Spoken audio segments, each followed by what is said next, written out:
sore buat kawan-kawan semua yang sudah hadir pada seri Ngabuburit Aji Padang yang kedua, di mana sebelumnya kita juga udah melakukan ngabuburit jurnalistik dengan pemateri Ketua Sasmito dan juga Bang Joni.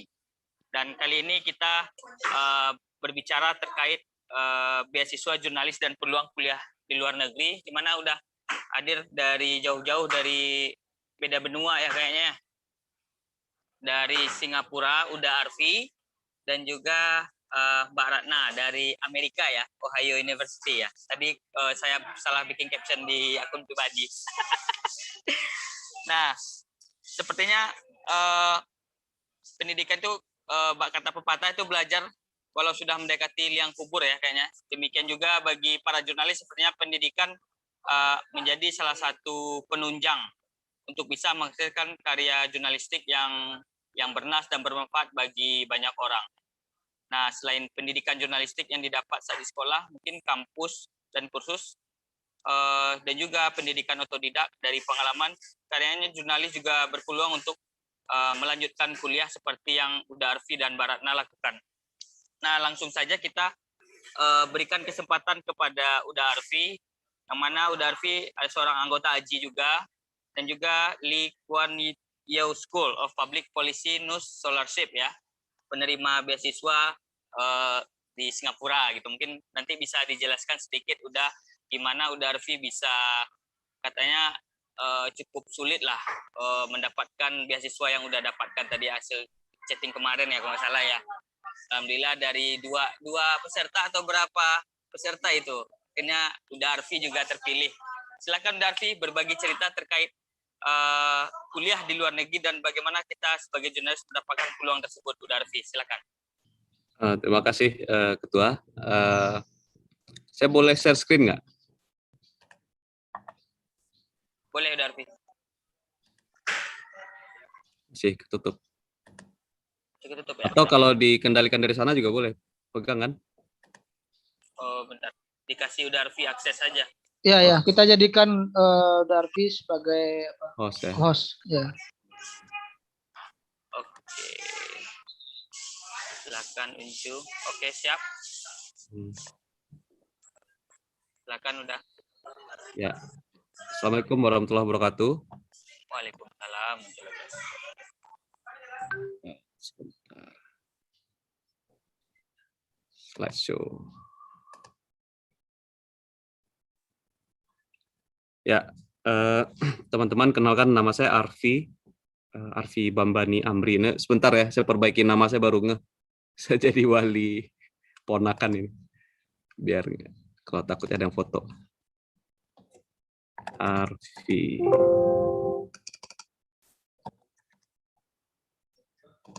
Saya Arfi Bambani Amri. Saat ini sedang kuliah di Lee Kuan Yew School of Public Policy atau Sekolah Kebijakan Publik Lee Kuan Yew di National University of Singapore. Jadi posisi saya saat ini ada di Singapura. Saya sebelumnya adalah Sekretaris Jenderal AJI, Aliansi Jurnalis Independen antara tahun 2014 sampai tahun 2017 dan menjadi jurnalis sampai di fifa.co.id sampai 2016, lalu freelance sampai hari ini. Dan mungkin saya sedikit cerita ya, saya sudah mendapatkan berbagai, kalau beasiswa kuliah baru sekali ini, tapi kalau fellowship saya sudah berkali-kali, mungkin bisa saya lihatkan habis ini. Semoga bisa lihat.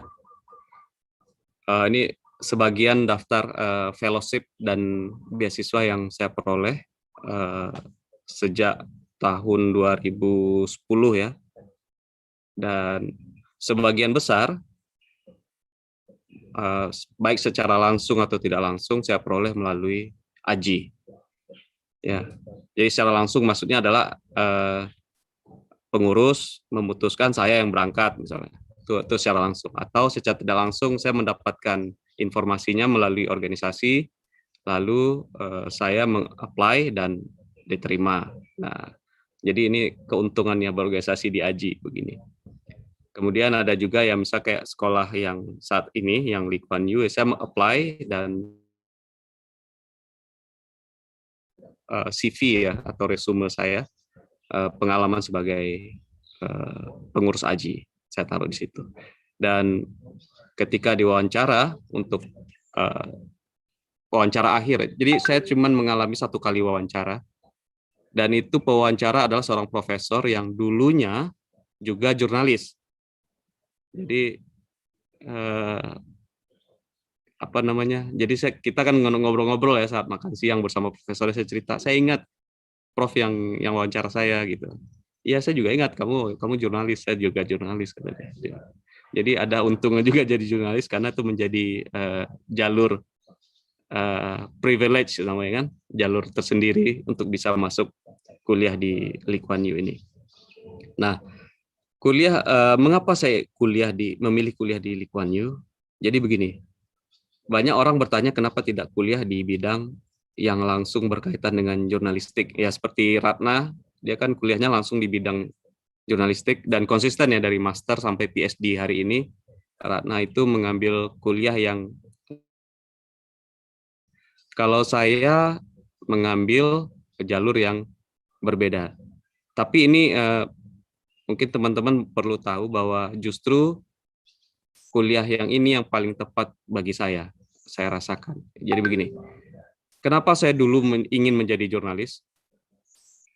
Itu bukan karena saya ingin melakukan aktivitas jurnalistik ansih. Karena saya dulu adalah kuliahnya hukum, saya kemudian aktif di pers mahasiswa, lalu di gerakan mahasiswa juga, dan yang saya temukan adalah bahwa informasi menjadi salah satu alat yang penting untuk mengubah persepsi masyarakat atau persepsi publik istilahnya.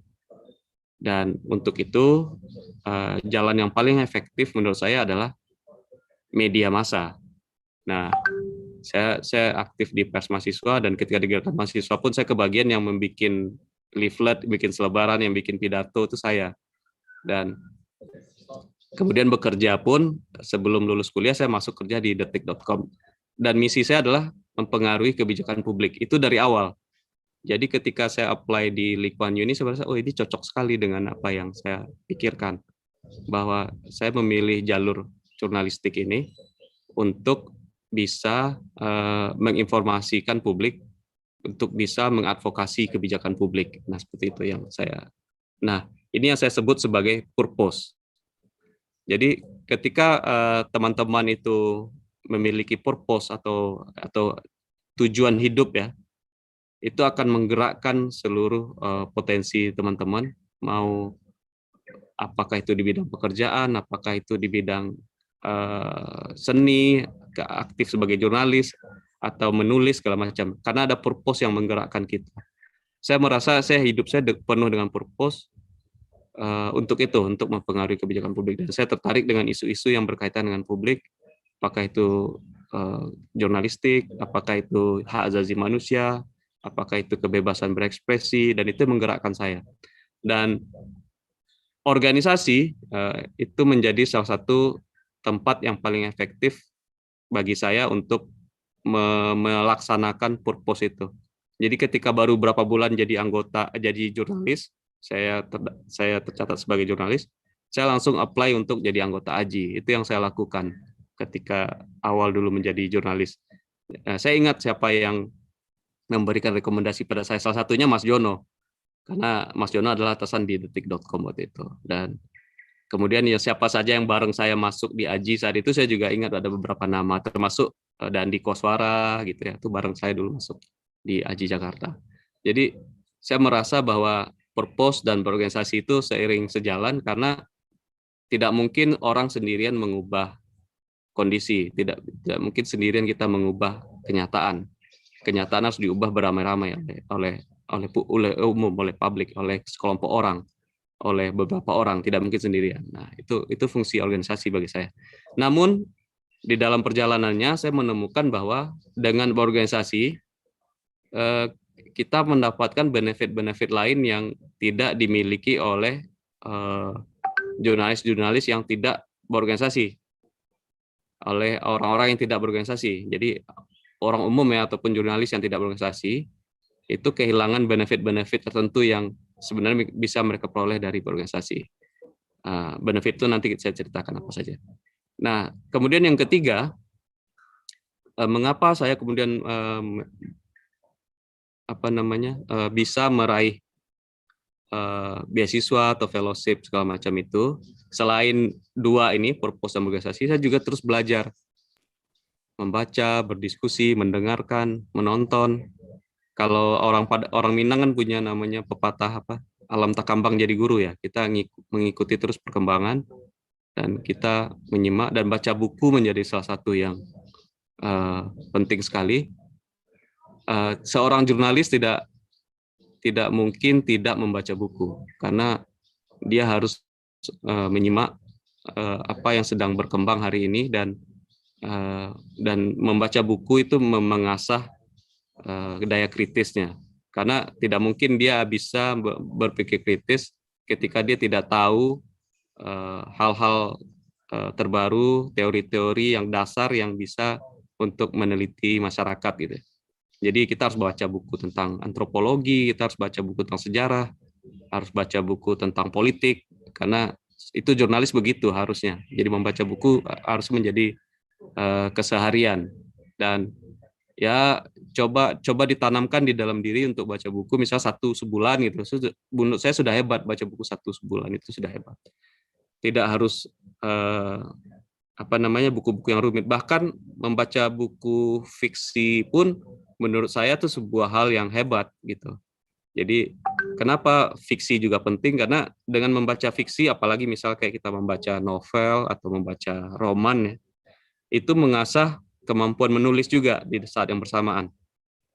Jadi kita tahu kosakata yang lebih banyak daripada orang yang tidak membaca, dan itu berguna sekali bagi pekerjaan jurnalistik kita, karena kita akan kaya sekali dengan kosakata dan bahasa gitu, dan itu penting. Jadi membaca ini bukan hanya membaca buku non fiksi atau membaca buku tentang sejarah politik, antropologi, sosiologi macam, tapi juga membaca buku fiksi. Jadi bisanya buku fiksi aja gitu ya, udah nggak apa-apa juga. Itu sudah sebuah hal yang kemajuan untuk dilakukan oleh seorang jurnalis. Dan yang keempat itu kemampuan bahasa Inggris. Nah, ini yang menjadi banyak kelemahan di teman-teman jurnalis ya, kemampuan bahasa Inggris. Saya bersyukur ya, beruntungnya begini. Saya dulu SMA kan di Padang, jadi saya adik kelasnya Dahen, tapi nggak ketemu ya, selisihan. Saya dari SMP sudah ikut di les bahasa di LBA Lia, yang dulu di Rasuna Said, yang pas gempa Padang itu dia rubuh. Saya dulu di situ sampai sedikit lagi, cuma 2 semester lagi saya lulus total semua kursus di situ. Jadi itu meletakkan dasar bagi saya untuk berbahasa Inggris. Nah, namun ketika baru masuk Jakarta, lulus kuliah, ketika bekerja, ternyata TOEFL saya biasa-biasa aja.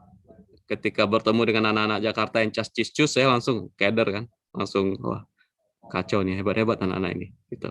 Jadi kemampuan bahasa Inggris saya ternyata tidak ada apa-apa dengan anak-anak Jakarta. Nah, saya ingat ketika tahun 2010 Aji bikin Aji Jakarta ya, itu kerjasama dengan Belanda, dengan Stunet yang memberikan beasiswa untuk orang-orang yang kuliah ke Belanda, itu mengirim jurnalis ke Belanda untuk belajar ke Radio Nederland. Saya daftar, salah satu syaratnya adalah daftar TOEFL, tes TOEFL, dan saya yang dimintanya cukup minimum, tidak tinggi-tinggi sekali ya, cuman 500. Dan syukurlah saat itu saya lulus 530. TOEFL saya waktu itu 530. Dan ya gampang lah bagi saya diterima waktu itu untuk beasiswa. Nah, teman-teman yang lain tuh ada kesulitan juga, yang ada yang tidak sampai 500, jadi sampai dia harus tes ulang lagi untuk bisa sampai 500. Nah, maksud saya adalah kesempatan pertama saya justru mencoba kesempatan fellowship itu dari Aji gitu. Nah, jadi kemudian bahasa Inggris menjadi pelengkap yang terakhir untuk bisa kita berangkat. Nah, jadi teman-teman mumpung masih muda, misalnya teman-teman Aji, anggota Aji di Padang, mumpung masih muda, cobalah untuk belajar bahasa Inggris. Kalau TOEFL-nya masih di bawah 500, ambil kursus. Nah, gitu. Nanti lanjut. Nah, ini cerita tentang purpose. Ini Mark Zuckerberg. Nah, bahasa Inggris. Jika TOEFL di bawah 500, ambil kursus bahasa Inggris. Jika memang teman-teman bercita-cita ingin kuliah di luar negeri, ingin dapat fellowship ke luar negeri. Karena kadang fellowship itu meminta syarat bahasa Inggris. Kalau TOEFL 500 ambil kursus. Tapi kalau sudah 500, seperti saya kejadiannya 530 dulu tahun 2010, ternyata ketika saya tes lagi tahun 2019 ya. Jadi dalam waktu 9 tahun, TOEFL saya meningkat 600 sampai 600 lebih. Jadi tanpa pernah les. Nah, apa yang saya lakukan adalah ternyata saya mencoba mengingat apa yang sudah saya lakukan sehingga kemampuan bahasa Inggris saya bisa tinggi, bisa 600-an termasuk tinggi ya. Itu ternyata adalah saya membaca buku berbahasa Inggris. Kemudian menonton film berbahasa Inggris. Jadi usahakan tanpa subtitle, jadi untuk paham. Kalau nggak paham, ulang lagi kan. Kalau nonton di Netflix satu kan bisa diulang kan. Nah, kemudian mengobrol dalam bahasa Inggris dan menulis dalam bahasa Inggris. Nah, yang memboosting saya bisa sampai setinggi itu, yang paling vital adalah membaca buku dan menulis. Jadi saya belakangan sejak tahun 2017, tahun 2018 karena bekerja untuk Internews yang bikin laporannya dalam bahasa Inggris, saya komunikasinya dengan kantor tuh sehari pakai bahasa Inggris dan saya harus mau tidak mau belajar meningkatkan kemampuan itu dan itu learning by doing. Jadi bukan sistematis. Nah, saya bisa learning by doing karena saya sudah punya dasarnya. Saya dulu les di LIA dan TOEFL saya di atas 500. Jadi itu ternyata memancing untuk peningkatan kemampuan bahasa Inggris kita. Dan alhamdulillah untuk Lee Kuan Yew saya sampai di taraf untuk bisa diterima. Di sini pakai IELTS, pakai yang tes yang dari Inggris. Dan saya sampai taraf minimum untuk bisa diterima di sini. Dan ya ketika di sini ya semua kuliahan nggak ada yang pakai bahasa Melayu, nggak ada yang pakai bahasa Indonesia, ini semua bahasa Inggris. Jadi kita diskusi pun, kita pidato, bahkan ada satu mata kuliah saya harus pidato dalam bahasa Inggris. Dan ya memang agak terbata-bata ya, teman. Ternyata ya teman-teman saya yang lain ya tidak lebih baik dari saya ternyata bahasa Inggris ya. Gitu. Jadi tidak usah minder. Di sini orang saling belajar semua, jadi tidak ada yang ngolok-ngolok, wah bahasa Inggris lu kacau, bahasa Inggris lu jelek, enggak ada yang ngomong begitu. Semua saling menghargai dan itu sangat terasa di sini. Jadi mereka paham bahwa bahasa Inggris mungkin menjadi bahasa kedua atau bahasa ketiga atau bahasa keempat bagi seseorang gitu ya. Ya kayak kasus saya, bahasa Inggris ya bahasa ketiga kan. Bahasa pertama kita bahasa Minang kan, bahasa kedua bahasa Indonesia, lalu bahasa Inggris bahasa ketiga, dan bahasa keempat saya bahasa Jawa. Jadi saya berbicara bahasa Inggris ini bahasa ketiga dan ya lumayan lah untuk seorang yang bahasa ketiganya bahasa Inggris ya kita lumayan gitu. Nah, kemudian kembali ke purpose. Ini kalau Mark Zuckerberg tuh ngomong purpose adalah kita merasa menjadi bagian dari sesuatu yang lebih besar dari diri kita sendiri. Nah, saya merasakan itu ketika saya berada di AJI, saya merasa saya menjadi bagian dari yang lebih besar dari diri saya sendiri. Saya menjadi bagian dari sebuah organisasi yang memperjuangkan kebebasan pers, organisasi yang percaya pada kebebasan berekspresi sebagai core, sebagai dasar bagi demokrasi. Saya merasakan purpose itu ketika di AJI dan itu ternyata penting sekali. Jadi ketika kita berhadapan dengan situasi di mana misalnya diwawancara untuk beasiswa, ya kita dengan gampang bercerita bahwa saya bercerita tentang bahwa saya menghabiskan ya mungkin lebih separuh hidup saya untuk kebebasan pers, saya berorganisasi di sini, nah itu hal-hal yang ternyata penting sekali bagi Lee Kuan Yew. Jadi bagi teman-teman untuk ketahui, Lee Kuan Yew School of Public Policy itu mencari dua tipe saja yang bisa kuliah di sini. Jadi tipe pertama adalah orang-orang yang merupakan istilahnya public manager. Jadi orang yang memanajemen publik. Jadi apakah dia PNS, apakah dia pemimpin organisasi kemasyarakatan, pemimpin partai, dia memanajemen publik. Atau yang kedua adalah pemimpin publik, public leader. Dan public leader ini macam-macam kan. Nah, dua macam tipe ini ya. Nah, saya mungkin dirasa menjadi seseorang yang cocok dengan tipe itu. Jadi kenapa diterima beasiswa ke sini. Nah, kemudian berorganisasi itu mewujudkan purpose itu tadi, juga nah saya cerita tentang berorganisasi. Jadi ternyata selain mewujudkan purpose yang kalau saya masuk organisasi karena purpose itu tadi, ternyata selama berorganisasi kita melatih kerjasama tim. Sebagian besar kuliah saya di sini itu grup tim, jadi kerja grup. Sebagian besar kuliahnya. Jadi dari awal kita masuk kuliah langsung dibagi, kita dapat grup ini bersama si ini, dan kita disuruh untuk kerjasama tim, misalnya untuk menggarap sebuah project, untuk menggarap sebuah paper, kita bersama-sama. Jadi kerjasama tim itu ternyata dicoba juga di dalam kuliah. Dan kemudian melatih kepemimpinan. Jadi bagaimana kita bisa mengayomi orang, kemudian juga bisa mengencourage orang untuk melakukan sesuatu, itu organisasi juga kuncinya. Kemudian melatih diri sebagai makhluk sosial. Karena saya sendiri melihat ya, jadi kita kan sudah lumayan ya bertemu dengan banyak orang ya. Salah satu yang saya perhatikan adalah kelihatan sekali beda antara orang-orang yang biasa berorganisasi dengan yang tidak berorganisasi. Kelihatannya itu nanti di dunia kerja ya. Jadi kalau di dunia kerja, seseorang yang tidak biasa berorganisasi itu biasanya lebih tidak tahan mental, lebih gampang putus asa gitu, lebih gampang mutung. Sementara orang yang biasa berorganisasi, dia biasa berada dalam situasi yang lebih tertekan karena dia harus misalnya memperjuangkan sesuatu atau melobi sesuatu. Kemudian dia juga biasa teamwork, dia membangun kolektif, dan itu akan kelihatan sekali. Nah, sementara orang-orang yang tidak biasa berorganisasi, dia tidak biasa membangun hubungan dengan orang lain itu, dan itu sesuatu yang krusial ketika di dunia kerja. Jadi ketika dia di newsroom, dia tidak biasa berhubungan berorganisasi, dia tidak akan kesulitan untuk berkoordinasi, berteman segala macam. Kemudian ya membuka banyak kesempatan atau peluang. Jadi ya teman-teman bisa mendapatkan peluang beasiswa, fellowship melalui organisasi. Nah, apalagi AJI ya, banyak sekali peluang fellowship dan beasiswa yang melalui AJI ini. Dan sudah banyak anggota-anggota AJI yang sudah dapat kuliah master ke luar negeri ya. Dan saya yakin di rata-rata di CV mereka menaruh AJI sebagai salah satu pengalaman yang penting bagi mereka. Nah, terus belajar itu ya nonton film, mendengarkan bahasa Inggris ya. Nah, sekarang mencari beasiswa atau fellowship.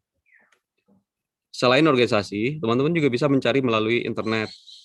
Kalau dulu ada namanya milis beasiswa, saya juga ikut milis beasiswa. Tapi ternyata hari ini orang kan jarang pakai milis.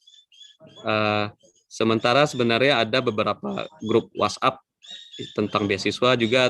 Saya dan Ratna itu juga bentuk tuh, ada grup WhatsApp untuk nyari beasiswa, pemburu beasiswa di namanya, nama grup WhatsApp-nya. Jadi mungkin teman-teman nanti bisa daftar.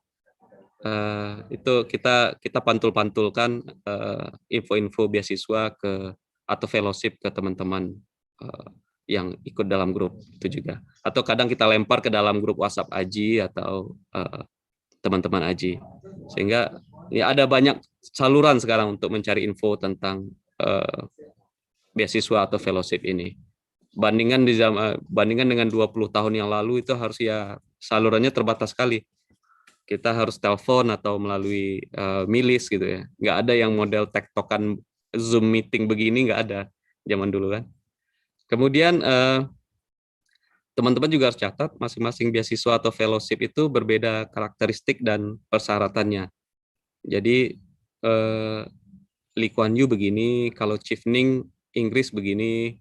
Nah, saya mungkin teman-teman melihat saya cerita suksesnya saja masuk Lee Kuan Yew. Teman-teman mungkin nggak tahu bahwa saya 3 kali gagal beasiswa ke Australia, sekali gagal Chevening gitu. Tapi saya berhasil ke Lee Kuan Yew. Nah, mungkin itu. Jadi saya mungkin gagal memahami karakteristik atau persyaratan dari Australia atau persyaratan dari Chevening. Jadi saya tidak jitu menempatkan diri di situ sehingga tidak menarik hati yang merekrut untuk beasiswa. Karena formatnya agak berbeda.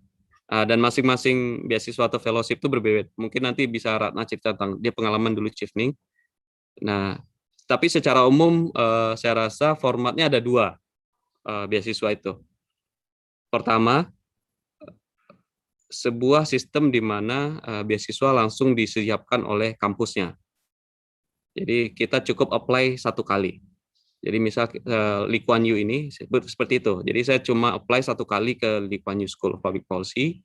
Ketika saya apply, saya centang pilihan scholarship gitu. Ya udah, saya tunggu. Kemudian beberapa bulan kemudian saya di email dan dijadwalkan untuk wawancara. Ternyata yang wawancara itu adalah mantan jurnalis juga dan smooth gitu. Dan kemudian 2-3 bulan kemudian saya mendapatkan konfirmasi saya diterima gitu. Jadi sederhana sekali formatnya kalau Lee Kuan Yew. Kalau beasiswa ke Australia, kita apply ke lembaga penyedia beasiswa. Jadi AAS namanya, Australian Award Scholarship. Nah, nanti ketika kita daftar ke AAS, kita memilih kampus mana yang kita tuju. Pilih minimal 2, jadi pilihan 1 mana, pilihan 2 mana. Nah, mungkin saya di sini agak rumit ya. Di sini saya tidak terlalu memahami karakteristik atau persyaratan ini sehingga gagal, 3 kali gagal. Tapi ternyata saya ditakdirkan ke sini ke Lee Kuan Yew. Nah, jadi teman-teman harus pahami itu dan gimana cara memahami karakteristiknya itu ya cari orang lulusannya. Jadi misalnya lulusan Australia siapa, cari dia, diskusi dengan dia. Kalau perlu ketika apply mengisi formnya, diskusi dengan dia atau suruh dia mengedit atau mentoring kita untuk isinya. Gitu.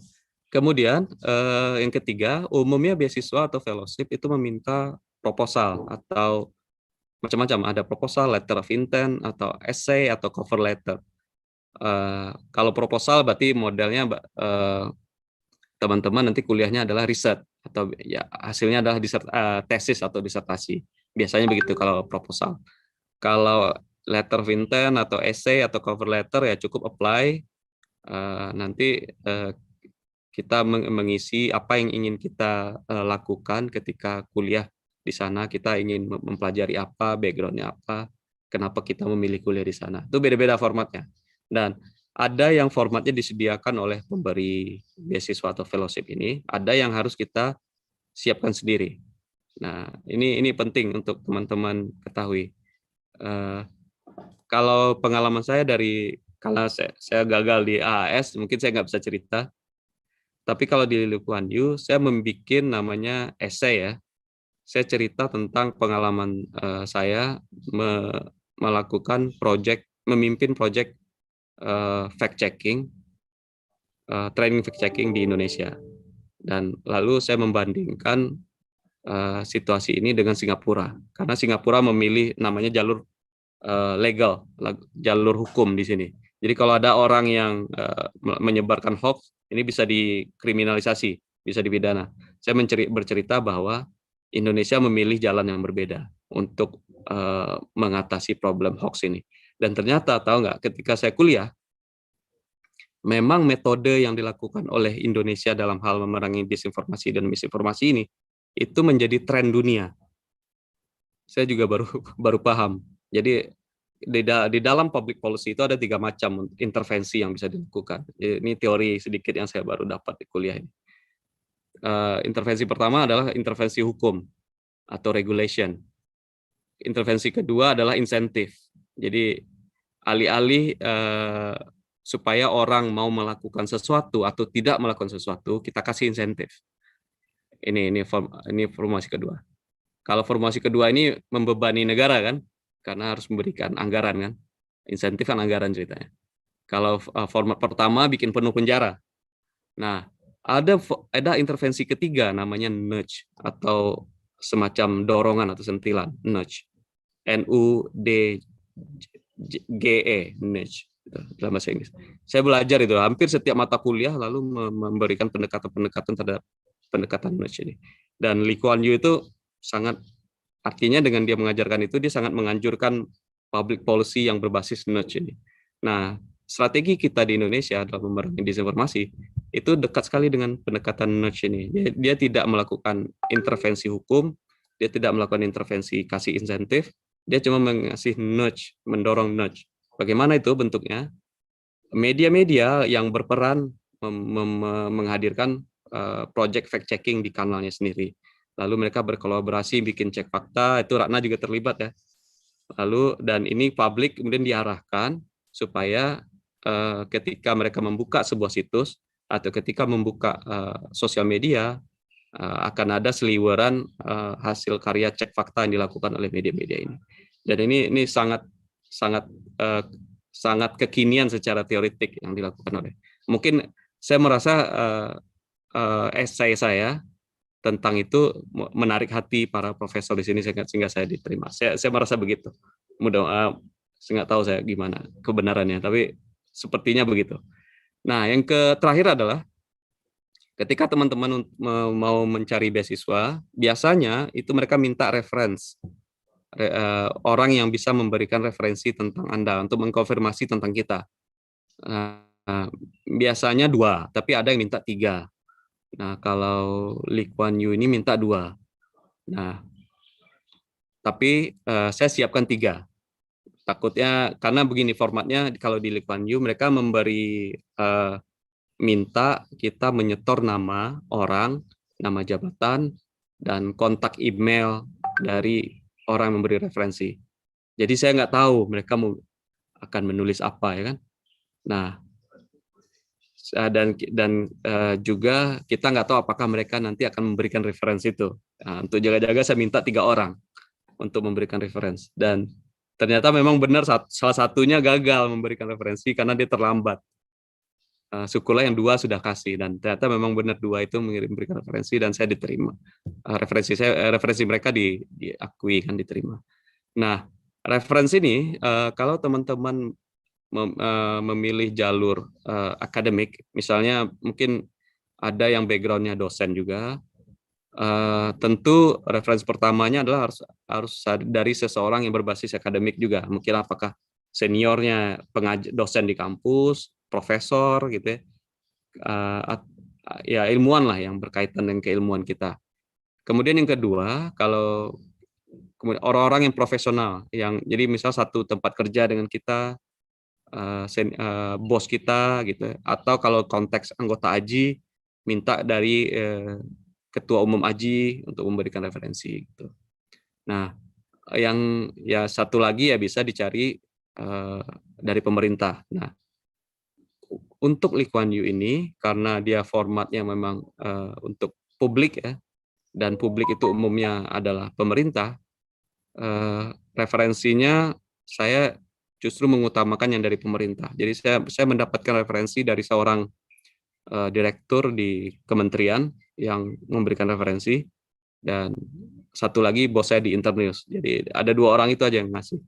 Dan yang ketiga sebenarnya saya minta ada satu senior di AJI, ternyata dia terlambat ngasih, tapi nggak apa-apa karena 2 udah masuk. Ya, ternyata cukup bekerja, ternyata yang 2 yang tadi pemerintah dan atasan di pekerjaan. Tapi kalau di bidang akademik ya profesor atau dosen yang berkaitan dengan bidang ilmu yang mau kita ambil gitu. Tapi ini beda-beda ya dari setiap beasiswa. Mungkin itu saja teman-teman, saya terbuka untuk diskusi atau pertanyaan ya. Silakan mungkin saya kembalikan ke moderator. Terima kasih. Oke, terima kasih Uda Arfi yang telah memberikan gambaran. Sebenarnya ini ilmu juga bagi saya secara pribadi ya.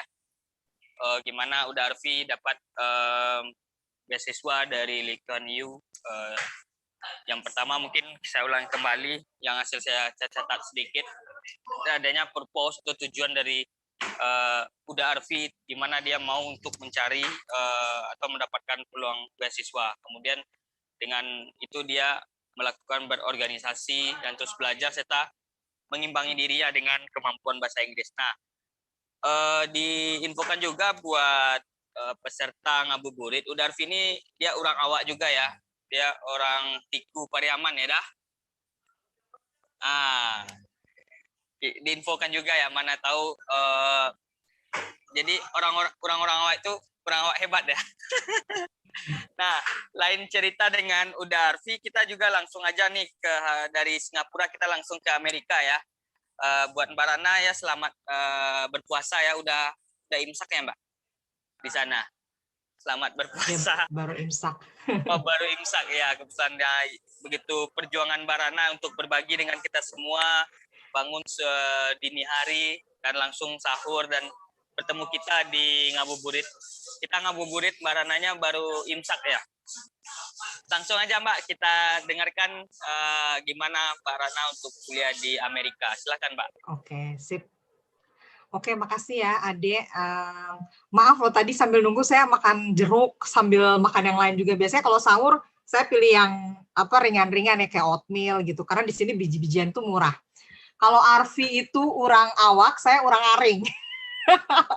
Tapi saya suka banget masakan Padang. Saya suka banget masakan Padang. Tapi beberapa yang tadi joinnya terlambat ya. Saya punya trik kalau misalnya saya lagi malas makan gitu. Di sini kan makan tuh utama ya. Tapi kadang-kadang saya suka saya nggak jago-jago banget masak gitu ya.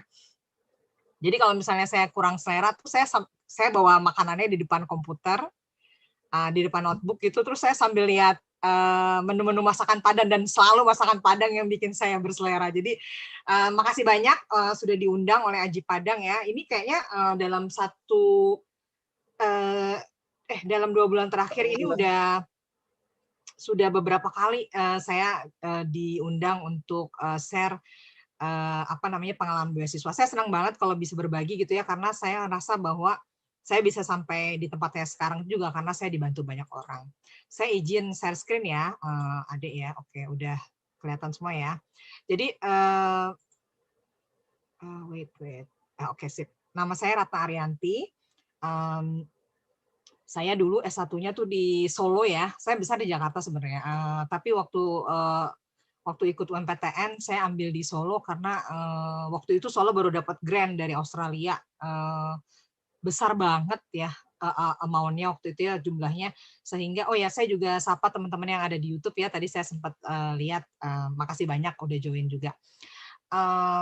Waktu itu UNS dapat grant dari Australia dan perpustakaannya bagus banget, jadi saya pikir waktu itu, dan mereka juga banyak alat-alat kayak studio begitu-begitu ya, yang baru dibangun begitu ya. Jadi sehingga saya pilih 11 Maret dan murah banget waktu itu di sana.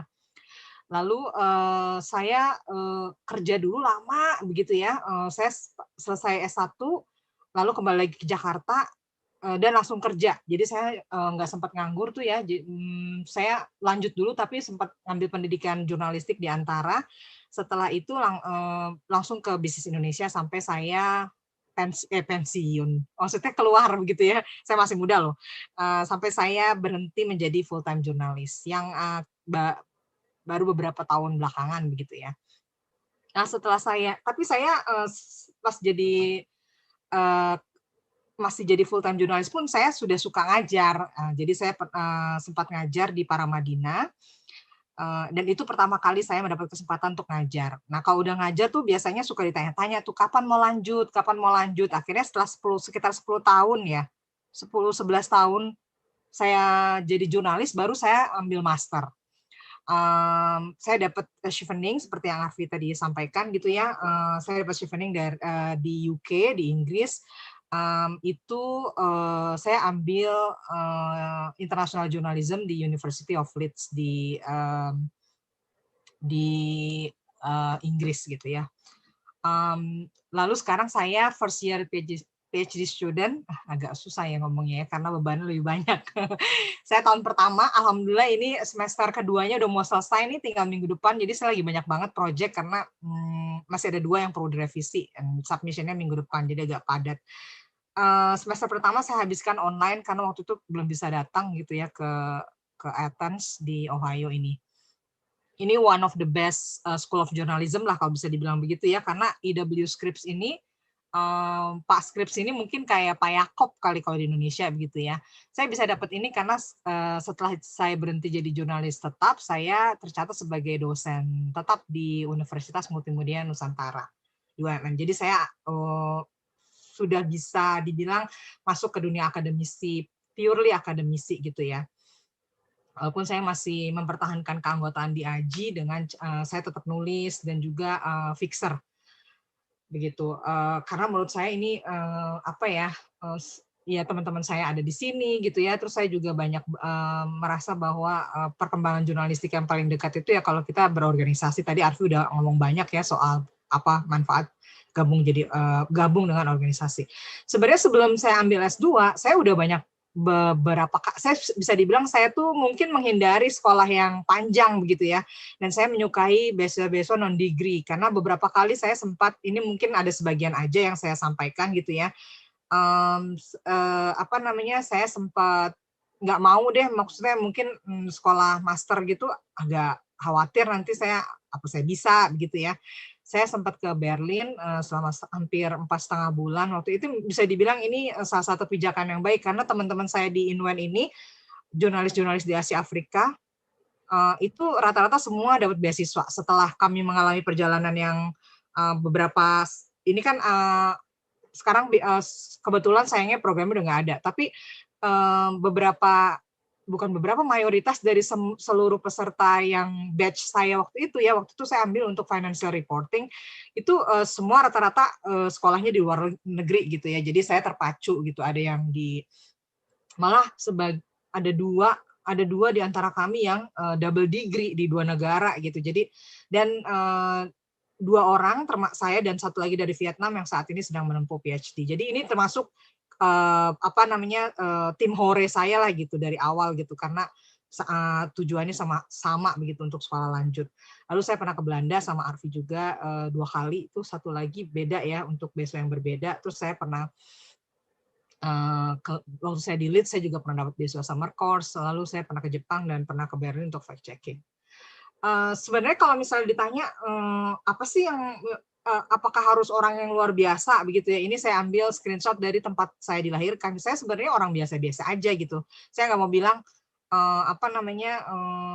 this is beyond begitu ya. Saya sebenarnya lahir dari keluarga yang biasa-biasa aja gitu ya. Terutama di lingkungan yang sebenarnya biasa-biasa aja. Cita-cita saya juga sederhana begitu ya. Waktu itu saya nggak pernah membayangkan, walaupun saya sudah mendapat banyak bacaan gitu, tapi pada dasarnya lingkungan saya adalah lingkungan yang bukan passionnya terhadap pendidikan tinggi. Jadi nggak terlalu banyak role model lah di sekeliling saya begitu ya. Bisa dibilang saya first time generation di tempat saya yang sekolahnya sampai jauh banget gitu. Kenapa bisa begitu? Karena lingkungan saya itu ya begitu biasa banget. Jadi semua orientasinya kalau udah selesai sekolah langsung kerja. Kerjanya juga saya nggak bilang pekerjaan blue collar itu nggak lebih baik ya. Tapi memang opsi-opsi yang ada waktu itu buat saya memang udahlah begini aja udah cukup gitu ya. Sampai waktu pas dari SMP ke SMA itu ya saya nggak ambil SMA loh. Saya ambil SMK. Waktu itu saya ambil finance ya, akuntansi gitu. Karena saya pikirannya sederhana banget gitu. Saya habis sekolah saya mau kerja aja gitu. Jadi kadang-kadang kalau misalnya sekarang saya melihat kembali perjalanan hidup saya suka gila ya gitu ya. Maksudnya saya nggak kepikiran saya bisa ada di chapter yang sekarang gitu. Tapi saya bisa setelah saya kelas 3 SMK waktu itu ya, setelah saya lulus, saya bilang gitu, saya kayaknya nggak bakal enjoy deh kalau saya kerja di finance. Saya suka berinteraksi dengan orang. Jadi saya sampaikan ke ibu saya waktu itu bahwa kebetulan orang tua saya orang tua tunggal ya, jadi saya besar sama ibu saya aja. Jadi saya bilang sama ibu saya mau daftar UMPTN aja deh gitu. Tapi nggak bisa loh kalau SMK. Bukan nggak bisa ya, tapi agak susah karena matematika saya beda ya sama matematikanya SMA gitu ya. Dan saya nggak dapat antropologi, nggak dapat sosiologi, bahasa Inggrisnya juga beda gitu. Saya orang-orang setelah selesai SMK selesai gitu ya, saya ambil ujian persamaan untuk SMA. Jadi saya belajar lagi dan ikut UMPTN. Jadi mungkin itu udah kelihatan gitu ya, saya termasuk orang yang persisten gitu. Kenapa bisa begitu? Karena saya baca. Jadi tadi Arfi udah bilang ya semua mesti kalau bisa semua baca termasuk yang fiksi. Saya beruntung karena walaupun lingkungan saya itu lingkungan yang biasa, saya punya tetangga yang baik. Dia itu agen koran ya, namanya almarhum Pak Usman. Ini saya berutang banyak pada beliau ya. Dia termasuk agen koran yang besar. Kita tahu zaman-zaman mungkin kalau ada yang milenial agak susah kali membayangkan ya kalau per koran gitu ya. Tapi teman-teman di era saya bisa tahu ya kalau dulu koran tuh diantar pada pagi hari subuh-subuh gitu ya. Jadi rumah dia sudah penuh dengan koran pada pagi hari. Dan dia termasuk yang berkecukupan begitu ya di lingkungan rumah saya. Dan dia membuka rumahnya untuk siapapun gitu yang pengen baca. Dan saya memulai dengan bacaan-bacaan yang sederhana sesuai dengan umur saya waktu itu ya, SD begitu ya. Saya sampai bisa punya kegiatan rutin, pulang dari sekolah lalu ganti baju, makan gitu dan langsung ke rumah beliau. Dan saya sampai bisa tidur di tumpukan koran Kompas gitu ya. Saya ingat banget itu. Lalu akhirnya saya mulai nggak puas tuh dengan bacaan-bacaan seusia saya. Saya mulai baca majalah-majalah politik dan sebagainya. Karena saya nggak punya speed reading, saya waktu itu belum terlalu cepat, dia membolehkan saya untuk membawa pulang. Jadi saya boleh bawa pulang majalahnya, tapi nggak boleh lecek begitu ya. Jadi saya bawa masih dibungkus plastik, begitu saya baca sambil pelan-pelan gitu, nggak boleh sambil tidur karena takut nanti lecek begitu. Karena koran itu sebenarnya majalah itu sebenarnya masih dijual begitu. Jadi atau misalnya majalah yang harus diretur, misalnya edisi sebelumnya itu juga boleh saya bawa pulang. Dan itu akhirnya membuka saya terhadap ke banyak kemungkinan dan peluang yang mungkin teman-teman saya yang tidak membaca gitu ya, tidak mendapat terpaan yang sama seperti saya. Jadi saya tahu ternyata di luar itu dunia tuh kayak begini gitu ya. Oh ternyata polemik tuh begini. Oh ternyata tuh begitu gitu. Jadi saya banyak terbantu begitulah dengan membaca itu, kebiasaan membaca saya. Peluang untuk perempuan tuh besar sekali ya, karena kita tahu peluang perempuan itu masih mengalami masalah-masalah ya, misalnya underrepresentation, lalu inequality ya, treatment di tempat pekerjaan dan sebagainya. Jadi saya pikir waktu itu saya mau berjuang juga lah untuk ini gitu ya, supaya perempuan tuh punya pendidikan tinggi. Alhamdulillah saya selesai S1 dan waktu jadi jurnalis saya juga sebenarnya bukan jurnalis yang maksudnya jadi jangan khawatir bahwa kekhawatiran kita terhadap profiling, kita kadang-kadang suka imposter syndrome juga gitu ya, misalnya apakah saya layak begitu. Saya kebetulan bukan yang sampai wow banget begitu ya. Saya pikir saya jurnalis yang biasa aja, tapi saya tekun dan saya setia pada kode etik gitu ya. Ini salah satu foto yang saya dapatkan waktu saya jadi jurnalis di Istana Kepresidenan. Waktu itu presidennya SBY. Ini dalam salah satu trip ke beberapa negara waktu itu, ini kalau nggak salah dalam perjalanan ke Brazil gitu ya. Waktu pas ngejalanin kayak biasa aja lah, kita kan jadi jurnalis ketemu kayak begini-begini biasa aja gitu. Kita suka tidak merasa bahwa ini adalah salah satu yang bisa kita anggap sebagai sebuah buat orang lain ini nggak biasa gitu ya. Jadi akses ke toko-toko kunci itu buat mereka ya kita bisa mempengaruhi decision maker gitu. Tadi Arfi juga sudah singgung gitu ya. Dan yang paling penting adalah saya merasa bahwa walaupun sekarang beasiswa saya adalah beasiswa untuk dosen, tapi rentang pengalaman saya yang panjang itu adalah rentang pengalaman saya menjadi jurnalis aktif. Dan saya kebetulan sejak jadi jurnalis itu nggak lama kemudian saya udah langsung masuk AJI. Jadi saya panjang banget perjalanan saya di AJI gitu ya, dari mulai AJI Jakarta sampai saya bantu jadi pengurus. Dan selama dan ini membantu saya ya, ini sebenarnya jejaring gitu, ini sebenarnya pemberi beasiswa tuh melihat ini sebuah peluang karena kita mempunyai basis networking yang kuat. Sekarang aja ada di 40 kota ya, bayangin. Lalu kita konsisten terhadap isu-isu 3 pilar itu ya, kesejahteraan ya, profesionalisme dan kebebasan pers. Jadi buat pemberi beasiswa ini salah satu yang keunggulan begitulah dari yang membedakan kita dengan pelamar lainnya.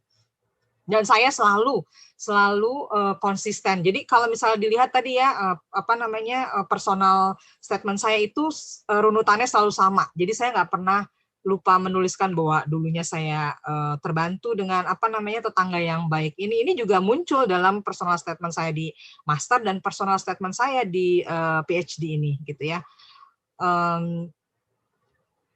Saya ini beasiswa pertama saya yang formal ya, sekolah formal begitu. Ini kami berfoto tahun 2015 sesaat sebelum kami berangkat begitu ya. Ini sebelum era pandemi ya, jadi kami senang banget waktu itu ya. Jadi 2015-2016 waktu itu saya sebenarnya sudah dapat beasiswa ini dari 2014. Jadi bisa dibilang saya 2 kali mendapat chevening. Tapi yang 2014 itu saya terlambat menyerahkan surat penerimaan dari kampus di Inggris ya, karena memang saya waktu itu ini juga menjadi pelajaran ya, karena jadi jangan suka nunda-nunda begitu ya, sehingga saya tidak memenuhi deadline penerimaan waktu itu. Lalu saya tanya lagi sama panitianya, bisa nggak di-defer, bisa nggak ditunda untuk pemberangkatan 2015? Ternyata tidak bisa.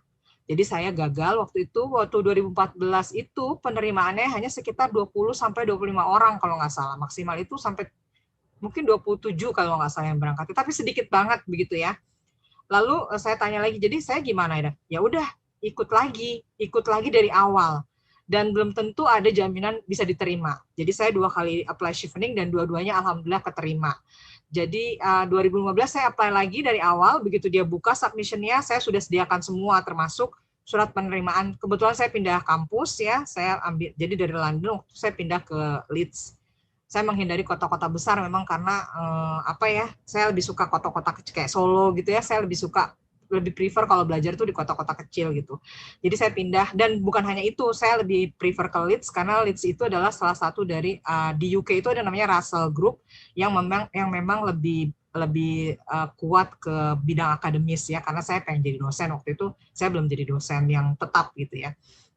Nah, pengetahuan tentang kampus yang mau diterima ini juga penting dalam aplikasi. Jadi 2015 alhamdulillah saya berangkat, dan kebetulan waktu itu saya juga beruntung karena porsi penerimaannya ditingkatkan. Jadi dari sekitar 25 orang pada tahun 2015 itu mereka untuk pertama kalinya menerima lebih dari 70 orang. Jadi 3 kali lipat. Jadi kebetulan saya bisa masuk. Ini 70 orang, sekitar 70 orang yang akhirnya berangkat begitu ya. Dan bidangnya beda-beda. Kebetulan ada beberapa juga yang jurnalis. Saya berangkat bareng dengan jurnalis Jakarta Post, Kompas TV juga ada waktu itu ya. Saya suka banget ini Leeds ya, kampusnya bisa dilihat ya kayak Harry Potter gitu ya. Pasti ada kekhawatiran karena aksen ya, tapi ternyata jangan takut, tadi Arfi juga udah bilang ya, kampus-kampus di luar itu menyediakan banyak sekali resources untuk kita. Misalnya kalau kita khawatir dengan writing, mereka ada student writing center yang kita bisa datang, lalu ada orang yang ada native speaker yang akan melihat, bukan mengedit ya, tapi melihat struktur, lalu memberitahukan, karena memang semuanya berbeda. Dan ada gap yang jauh waktu itu dari saya, karena saya udah lulus sekitar 13 tahun setelah saya lulus S1. Jadi dan balik lagi ke sekolah tuh waktu itu rasanya ya ampun berat banget begitu ya, memang agak berat sih, saya ngerasain, apalagi UK itu termasuk yang cepat ya, masternya hanya 1 tahun, jadi kayak tergopoh-gopoh begitu ya, agak lebih cepat lah gitu. Tapi alhamdulillah baik, dengan nilai juga yang nggak buruk-buruk amat, saya nggak pernah fail lah kali gitu. Dan memang ambience-nya juga baik banget gitu ya, profesornya sangat suportif dan sebagainya gitu. Lalu sekarang saya di Athens ya, kita tahu US itu banyak banget nama-nama kota yang mirip-mirip sama Eropa begitu ya. Ini Athens kayak Athens di Yunani ya. Athens ini ada di negara bagian Ohio. Ini juga kotanya kecil banget, populasinya hanya sekitar 20 ribuan. Jadi cepat juga nih saya dapat vaksin, saya udah dapat yang kedua minggu lalu. Kenapa saya pilih? Jadi nggak bisa kan kita kayak ngitung kancing gitu ya kalau milih. Nanti pasti kan ada pertanyaan. Why do you choose the university? Misalnya why do you choose Leeds? Why do you choose OU gitu? Dan kita harus bisa menjelaskan. Nggak bisa cuma bisa bilang bangunannya keren gitu. Karena kebetulan Athens ini mirip-mirip. Dia banyak juga gedung-gedung dengan bata merah begitu ya. Ini kota tua. Leeds ini berdirinya 1904, OU ini 1804. Gitu ya. Pendidikan memang punya sejarah yang panjang gitu ya kalau di Amerika dan Eropa ya. Saya pilih E.W. Scripps School of Journalism. Saya kebetulan dapat beasiswa yang dua-duanya bisa dibilang prestisius begitu ya, karena jaringannya global dan dua-duanya bekerja sama dengan government ya. Jadi kalau kalau Chevening dengan UK government, kalau Fulbright dengan pemerintah Amerika Serikat. Saya dapat juga dari Dikti ya. Jadi Dikti membiayai juga studi saya begitu karena saya masuk dari jalur dosen. Tapi proses penerimaan dan segala urusan administrasinya sepenuhnya diserahkan oleh Fulbright. Jadi standar-standar Fulbright tetap dipakai begitu ya. Jadi sama saja seperti saya apply dengan jalur Fulbright. Dan dua-duanya orang suka tanya, kok bisa dua-duanya lolos gitu ya? Saya pikir ya pasti juga karena keterlibatan saya di AJI begitu ya. Karena orang lihat saya I'm more than journalist. Kalau sekarang setelah saya jadi dosen pun saya bukan hanya dosen yang akademisi, tapi saya punya perjalanan yang panjang, terutama kebetulan karena saya juga sempat bantu International Federation of Journalists sebelum saya berangkat ke US gitu ya. Kenapa saya pilih E.W. Scripps selain saya mendapatkan juga penerimaan dari beberapa sekolah di US untuk doktoral gitu ya. Tapi saya melihat saya cocok begitu di E.W. Scripps ini di OU karena saya melihat mayoritas pengajarnya, jadi profesornya itu adalah orang-orang yang karirnya juga dimulai dari jurnalis aktif. Mungkin lebih dari 50% itu adalah mereka pernah lama kerja jadi editor, pernah lama kerja jadi jurnalis, jadi di beberapa media di US begitu.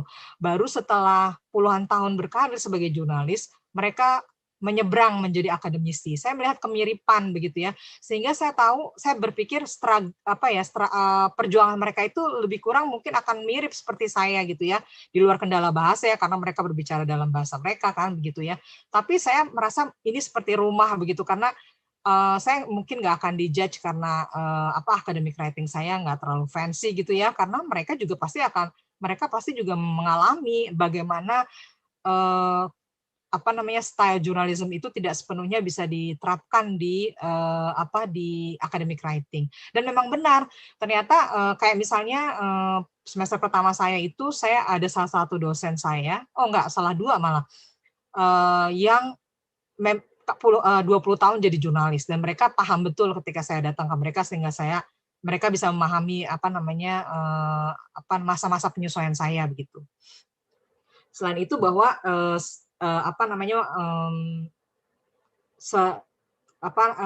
saya bisa ngerasa nyaman aja begitu.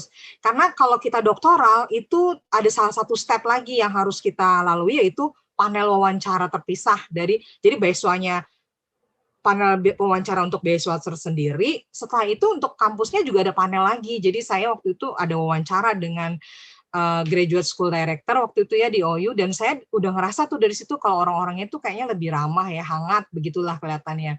Dan mereka seperti personal begitu. Jadi email penerimaannya juga email personal, seperti mereka tuh happy banget gitu menyambut saya, padahal kan saya juga yang sebenarnya beruntung ya bisa sama mereka gitu ya. Jadi dan mereka kecil banget bisa menerima doctoral student ya. Salah satu angkatan saya itu cuma 3 orang. Jadi saya pikir kalau cuma sedikit berarti konsentrasi profesornya untuk kita tuh bisa lebih banyak. Dan ini termasuk salah satu sekolah jurnalisme untuk PhD yang hanya menerima mahasiswa maksimal 4 dalam 1 tahun ya. Jadi maksudnya kebayang ya, kecil banget gitu. Di atas saya itu cuma 2 orang, di atas saya lagi itu cuma 3 orang. Lalu angkatan saya 3 orang. Jadi saya pikir oke lah ini. Selain itu ada selain apa tadi Arfi sudah bilang purpose ya. Yang pasti adalah kita mesti punya kenapa sih kita mesti belajar gitu ya. Kan orang dan sekolah tuh mahal banget ya, apalagi di US ya. Mungkin kalau saya aja udah dapat Fulbright aja masih belum bisa cukup untuk membiayai admissionnya ya, uang sekolah saya gitu. Jadi ada namanya shortfall yang kira-kira kalau dirupiahin tuh 1 tahun saya masih harus membayar sekitar 120 juta sampai 130 juta hanya untuk, bukan biaya hidup ya, hanya untuk uang sekolah. Nah, selisihnya itu ditutup dengan beasiswa dari kampus. Jadi bisa dibilang saya beasiswa banyak orang begitu ya, jadi dari Dikti, dari Fulbright, sama dari kampus sendiri. Nah kan pasti orang nggak bisa membiayai kita kalau kita nggak punya tujuan studi yang jelas begitu. Waktu master saya kebetulan waktu itu ada di masa di mana kita tahu sendiri ya, media beramai-ramai bermigrasi dari cetak ke digital dan tidak disertai dengan skill yang kuat dari jurnalisnya. Waktu PhD ini karena tadi Arfi sempat sebut saya ada banyak bantu di di kemitraan project yang misalnya kayak fact checking, lalu ada Indonesia League. Saya tertarik untuk belajar tentang untuk mengetahui seperti apa sih media itu bisa berkolaborasi gitu ya. Kebetulan collaborative journalism ini memang lagi happening gitu ya, karena kita tahu ada Panama Papers, ada Paradise Papers, dan ini menurut saya merupakan kunci yang bisa menyelesaikan masalah dari mulai sustainability media karena mereka bisa meng-cut budget ya. Lalu juga menekan risiko karena misalnya ancaman yang terhadap jurnalis ketika melakukan investigasi sekarang bisa disebar begitu ya, sehingga kalau ada lawan begitu ya, pasti ada lawan ya, mereka nggak hanya menyerang ke satu titik begitu. Coba kalau teman-teman lihat begini ya, di antara dua ini begitu ya, apa sih yang menurut teman-teman kesamaan ya di antara keduanya gitu ya. Jadi yang ini adalah 6 tips biar kamu nggak takut saat pertama kali belajar. Yang ini cara cepat belajar renang. Kalau kita dua-duanya baca aja terus atau beli buku begitu ya, atau lihat YouTube gitu, tapi nggak pernah pegang motor secara langsung atau nggak pernah berenang secara langsung, pasti nggak akan bisa gitu ya. Saya sampai sekarang nggak bisa nyetir karena ya emang tidak pernah secara konsisten pegang setir gitu ya. Saya selalu takut dan sekarang saya merasakan kerugiannya karena di US ini dependensi terhadap kendaraan pribadi itu besar banget, jadi agak susah mobilitasnya. Jadi saya harus keluar dari zona nyaman. Nah, dua-duanya ini juga akan terjadi kalau teman-teman hanya datang ke satu, karena itu juga terjadi pada saya gitu ya. Saya datang ke presentasi beasiswa AS, saya datang ke sampai akhirnya perlu sampai 11 sampai 12 tahun buat saya untuk benar-benar apply begitu ya. Kalau misalnya hanya dilihat aja ya nggak bisa terus gitu. Nah, apa yang membatasi kita sebenarnya adalah diri kita sendiri ya. Yang paling peperangan yang paling kuat itu adalah peperangan kita melawan diri sendiri, terutama tadi itu ya kekhawatiran dan sebagainya yang pasti ternyata nggak separah itu gitu. Nah, Arfi tadi sudah sudah menyampaikan beberapa. Kalau dari saya sebenarnya ini aja gitu. Memperkuat portofolio itu sebenarnya salah satu yang penting. Saya beruntung karena sebelum saya doktoral, saya sempat membantu AFJ untuk 2 kali melakukan riset tentang kebebasan pers untuk cakupan Asia Tenggara.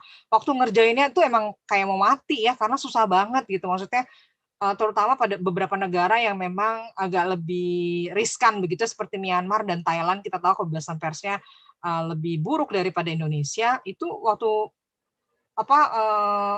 jaring datanya itu susah lah, bisa dibilang susah. Tapi ternyata itu yang membuat saya kalau nggak ada itu mungkin jadinya, karena saya nggak pernah punya artikel yang diterbitkan di jurnal ilmiah begitu ya.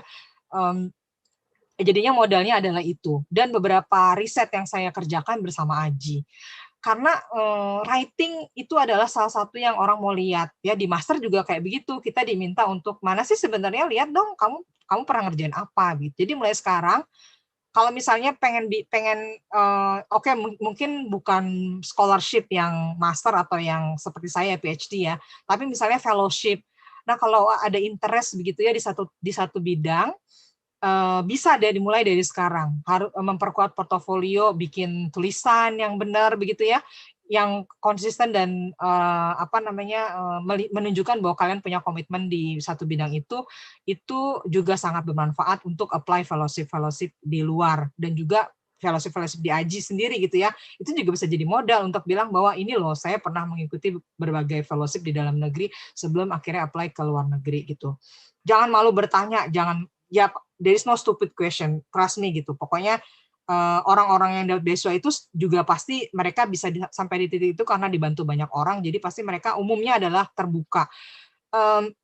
Saya misalnya saat ini sebelum saya pergi ya ke US, saya aktif di Chevening Alumni di Indonesia. Itu juga kami punya banyak banget program gitu. Saya nggak bisa bayangin dulu, saya sama sekali nggak tahu begitu ya, bukan nggak tahu ya, tapi nggak ada waktu itu, tidak seaktif sekarang gitu ya, karena era sosial media itu belum se-booming sekarang begitu ya, sampai ada live Instagram live dan sebagainya gitu. Alumni itu memberikan mentoring, bayangin, saya mentoring satu persatu orang untuk menyiapkan aplikasi atau menyiapkan interview. Saya dulu nggak begitu, walaupun saya punya beberapa jurnalis AJI kan juga dapat Chevening, jadi saya juga merasa terbantu untuk bertanya sama mereka. Yang pasti semakin tua tuh saya merasa semakin religius ya, karena saya merasa bahwa lebih ke kesadaran bahwa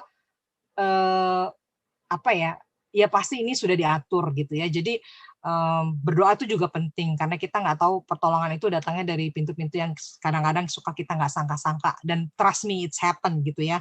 Jadi saya juga kadang kalau misalnya gini, saya nggak pernah nyangka gitu, saya bukan orang yang, kalau Arfi mungkin kelihatan ya, dia serius begitu ya, pernah jadi sekjen. Saya tuh sebenarnya orang yang tipe-tipe yang santai sebenarnya. Jadi like many people also were shocking ketika mereka, beneran lu doktoral gitu ya. Jadi ya mungkin karena buah dari doa dari orang tua saya juga saya gitu ya. Saya kalau ada niat suka rajin tuh sholat malam. Gitu ya. Terus gini, kok Mbak Ratna kayaknya perjalanannya, ya saya bisa dibilang mungkin agak bukan contoh yang baik ketika soal konsistensi gitu ya. Alhamdulillah saya ditolak itu cuma satu kali ya, di USAID Prestasi waktu itu ada ya namanya ya. Waktu itu saya hampir berangkat ke Amerika Serikat 1 tahun sebelum saya apply Chevening. Waktu itu saya apply untuk Arizona State University. Tapi mereka ada namanya Cluster Democracy and Governance. Tapi saya hanya lulus di peringkat ke-8 dan mereka hanya memberangkatkan 6 orang, begitu ya. Nah, tapi pengalaman saya ini mungkin once in a million gitu ya. Saya juga bersyukur mungkin karena ya kebetulan I'm just lucky gitu ya. Tapi ada juga banyak orang yang misalnya ini ya, ini salah satu yang saya ambil dari Indonesia Mengglobal, dia sampai 16 kali ya, 15 kali gagal, 1 berhasil. Kalau dilihat dia sampai ada yang dia udah lupa dia apply untuk bidang studi apa karena udah banyak banget gitu ya. Dan dari tahun 2011 ya, dia udah coba 1 tahun aja dia bisa 1 sampai 2 kali beasiswa itu. Pada percobaan ke-16 dia baru berhasil. Saya bahasa Inggris saya nggak bagus-bagus amat, untuk bisa ke doktoral ini aja saya 2 kali ambil JRE. Jadi jangan takut gitu ya. Jadi ini sampai 53 kali orang ini gagal tembus beasiswa. Anak ini udah berangkat tahun 2019 dan sudah selesai gitu ya kuliah di Amerika.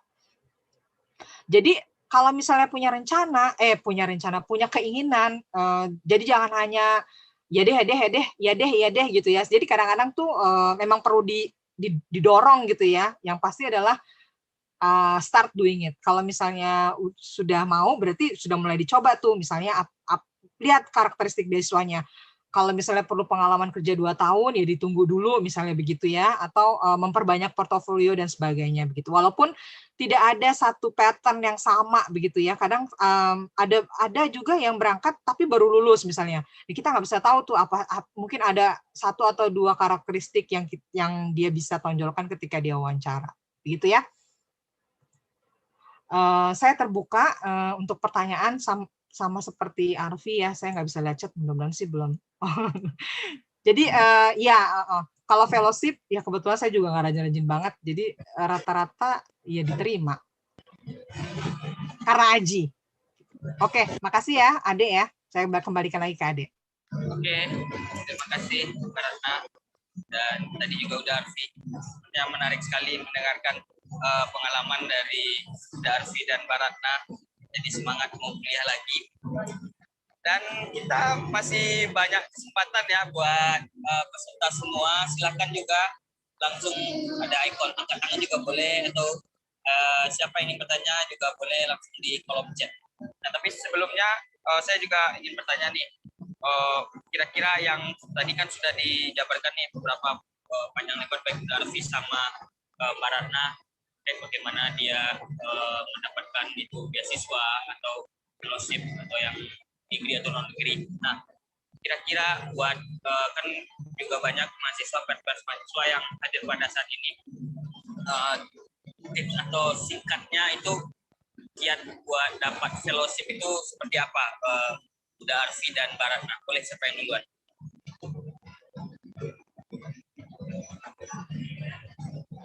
Arfi mau duluan, Vi? Ya, boleh. Kalau fellowship itu kan berbeda-beda ya, berdasarkan yang memberi fellow.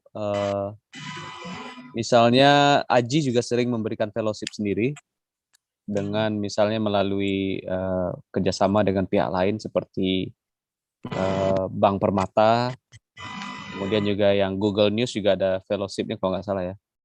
Nah, itu persyaratannya berbeda-beda. Nah, teman-teman tinggal pelajari persyaratannya apa. Tapi umumnya adalah kalau fellowship dari Aji, yang Aji langsung, itu mensyaratkan biasanya menulis. Jadi, teman-teman biasanya diarahkan untuk mengajukan TOR atau Term of Reference atau proposal kepada Aji. Saya nanti akan menulis ini. Nah, TOR ini yang akan menjadi dasar bagi Aji untuk memutuskan siapa yang akan dipilih untuk mendapatkan fellowship. Biasanya kalau Aji. Nah, teman-teman tinggal cari orang yang jago bikin TOR untuk belajar dari dia langsung, atau menghadiri kelas-kelas yang ada pelatihan tentang membuat TOR. Nah, biasanya juga kalau mau belajar sendiri dari internet juga banyak. Jadi tinggal browsing aja Google gitu. Term of reference, format gitu. Nanti kan ada banyak. Nah, tinggal pelajarin aja kira-kira mana yang tepat atau bagus bagi kita untuk tiru. Tapi jangan yang ditiru adalah formatnya, bukan isinya, kontennya harus orisinil ya, kita yang desain. Biasanya begitu kalau yang fellowship Aji. Nah, kalau fellowship luar negeri, kalau saya beberapa kali yang misalnya ada satu ya, misalnya yang saya ditolak, itu saya disuruh untuk bikin proposal penelitian, dan ya gagal. Berarti saya gagal untuk menarik perhatian yang memberikan fellowship, karena proposal saya mungkin tidak tepat guna atau tidak pas gitu ya bagi mereka. Tapi juga banyak fellowship yang cukup pakai rekomendasi. Jadi misalnya fellowship yang untuk kita dulu ke Belanda rame-rame dengan Ratna, itu cuma rekomendasi dari Aji. Lalu syaratnya adalah kita memiliki TOEFL minimum untuk bisa bercengkrama dengan bahasa Inggris. Itu situ saja. Jadi kadang-kadang kalau beruntung begitu ya. Jadi teman-teman, bagi anggota Aji atau jurnalis yang ikut di sini, simak-simak apakah ada informasi dari Aji mengenai fellowship. Kadang yang dibutuhkan hanya sekedar rekomendasi dari ketua Aji kah, rekomendasi dari seorang jurnalis senior kah, yang bisa memberikan kita, wah ini anak ini layak untuk dapatkan fellowship ini. Kadang begitu, tapi kalau seringkali disuruh untuk bikin TOR. Nah, kalau Ratna bagaimana pengalaman ini? Ratna lebih banyak nih lolos fellowship-nya. Kalau saya jarang ambil fellowship soalnya. Enggak, sama sih ya. Kita yang pasti gini, perlu cari tahu misalnya yang pasti isu yang mau dibawa apa gitu ya. Terus udah gitu sama sih sebenarnya, tapi mungkin bisa mulai latihan dulu dari fellowship aji gitu ya. Jadi kita lebih familiar sama isunya gitu, karena sama juga tuh misalnya biasanya yang kasih kalau fellowship dari luar itu juga mereka pengen lihat sebenarnya kamu udah berapa lama aktif untuk meneliti, untuk bergelut di isu ini. Nah, itu bisa mulai dilihat begitu ya, bisa mulai dibangun begitu. Tapi jangan khawatir, misalnya begini ya, saya kebetulan anak yang taat, jadi hidup saya boring banget ya, membosankan sekali karena S1 saya komunikasi lah jurnalisme ya, sama-sama mirip-mirip. S2 saya jurnalisme, S3 saya juga jurnalisme. Arfi tadi udah sampaikan juga ya. Kalau kita mau belok itu sebenarnya memungkinkan ya. Misalnya Arfi ke kebijakan publik. Saya punya banyak teman yang S2-nya juga bukan jurnalisme. Jadi walaupun kita nggak di situ, kita bisa menggunakan justifikasi kenapa kita mempelajari sesuatu yang baru. Misalnya begini, teman saya itu dia S1-nya jurnalisme, lalu S2-nya belajar lingkungan. Dan dia nggak pernah, dan itu sebenarnya bukan suatu yang dia ngapain dari belajar jurnalisme ke belajar lingkungan begitu ya. Ternyata karena dia merasa bahwa climate change itu kan sesuatu yang penting begitu ya, dan dia pengen punya skill untuk bisa nulis tentang lingkungan hidup yang baik. Jadi tapi bukan berarti dia nggak punya pengalaman, walaupun dia bisa bilang pengalaman dia cuma sedikit nulis tentang lingkungan hidup. Itu sebabnya dia mau sekolah. Orang tuh sekolah bukan nyokolain orang yang udah expert kok. Jadi kalau misalnya, tapi gue nggak bisa ya, justru karena tapi saya nggak bisa. Ya justru karena kalian nggak bisa, kalian perlu sekolah supaya kalian bertemu dengan orang-orang yang sudah lama sehingga kalian nanti bisa gitu. Jadi kalau kita bisa memberikan justifikasi kenapa kita mau mempelajari sesuatu yang baru, itu bisa kita berikan argumentasi yang jelas. Misalnya apa tadi gitu ya, lingkungan hidup sekarang penting, atau beberapa jurnalis aja juga belajar urban planning gitu ya. Kok belajarnya begini? Oh, karena dia banyak menulis tentang kota gitu, isu kota gitu ya, des kota, tapi dia nggak punya knowledge soal itu sehingga dia perlu sekolah gitu ya. Mudah-mudahan menjawab ya adik ya. Ya. Oke Pak, udah terima kasih untuk jawabannya, dan kami masih membuka nih buat kawan-kawan semua yang ada di Ngabuburit Jurnalistik Bareng Aji Padang. Kita masih membuka pertanyaan buat kedua narasumber kita yang sayang kalau kita lewatkan ya, untuk tidak bertanya, apalagi buat kawan-kawan Persma yang saat ini masih kuliah, ayo lanjutkan S2-nya atau gimana. Oke, ada yang angkat tangan, silakan Randa Bima Asra dari Suara Kampus ya, UIN Imam Bonjol Padang, silakan langsung saja. Baik, Assalamualaikum warahmatullahi wabarakatuh. Untuk Uda ataupun Mbak Ratna tadi ya. Kebetulan saat ini saya mengikuti webinar ini dalam rangka juga liputan, lagi meliput webinar kita ini untuk diangkat ke berita di portal LPM Suara Kampus UIN Imam Bonjol Padang. Tadi dari penjelasan Uda Arfi mengenai poin-poin penting dalam meraih pencapaian Uda Arfi saat sekarang ini, itu ada 4 poin penting. Yang pertama itu purpose, ada kemudian juga belajar, terus tetap belajar, kemudian bahasa Inggris, dan ya 4 poin itu yang menjadi pertanyaan dari 4 poin yang disampaikan tadi, juga Kak Ratna tadi juga menyinggung 4 poin itu, poin mana yang memiliki stressing yang lebih daripada poin-poin lainnya. Maksudnya sini seperti mungkin dari 4 poin ini yang presentasinya harus tinggi itu di bahasa Inggris biar bisa kita mencapai apa yang kakak capai sekarang gitu. Saya mendapatkan beasiswa di luar negeri atau yang lainnya gitu. Atau mungkin mereka di setiap poin ini punya stressing masing-masing. Mungkin itu pertanyaannya. Oke, silakan. Menarik. Pertanyaannya menarik. Ya, kalau di mata pemberi beasiswa itu stressingnya agak berbeda ya. Kalau tadi yang saya ceritakan adalah versi yang saya lakukan. Jadi Saya tak sempat dasar itu. Jadi purpose, berorganisasi, belajar, dan bahasa Inggris. Tapi kalau di mata pemberi beasiswa itu standarnya beda-beda. Lee Kuan Yew berbeda, Chevening berbeda, Australia berbeda, Amerika itu beda lagi. Nah, itu teman-teman harus pelajari. Apakah dengan mempelajarinya melalui internet, kalau Fulbright Amerika itu gimana ya? Kalau Chevening itu bagaimana? Kan ada itu semua di internet. Kemudian bisa juga belajar dari alumnusnya, lulusannya. Cari kalau Chevening, cari lulusannya, diskusi dengan dia, kira-kira kalau Chevening itu mencari tipikal calon mahasiswa yang seperti apa, penerima beasiswa yang seperti apa. Nah, tapi namanya kuliah ke luar negeri, ke negara-negara berbahasa Inggris, ya bahasa Inggris menjadi mutlak. Karena nggak mungkin teman-teman mengikuti kuliah kalau nggak paham bahasa Inggris kan.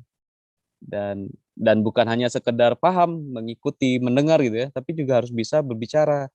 Karena kuliah-kuliah seperti di Inggris atau di Amerika ataupun Singapura dan beberapa hal sama seperti di Amerika atau Inggris juga, itu mereka sangat Sokratik.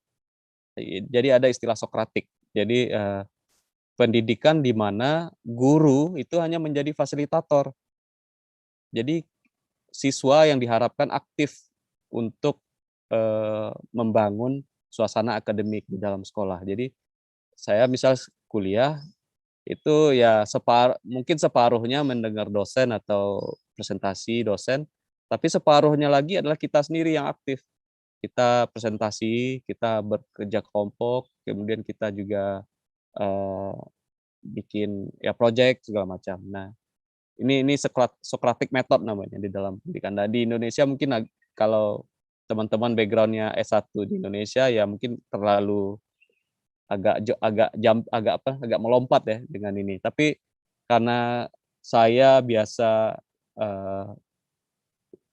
saya kan lulus kuliah S1-nya lama banget ya, tahun 2006 ya.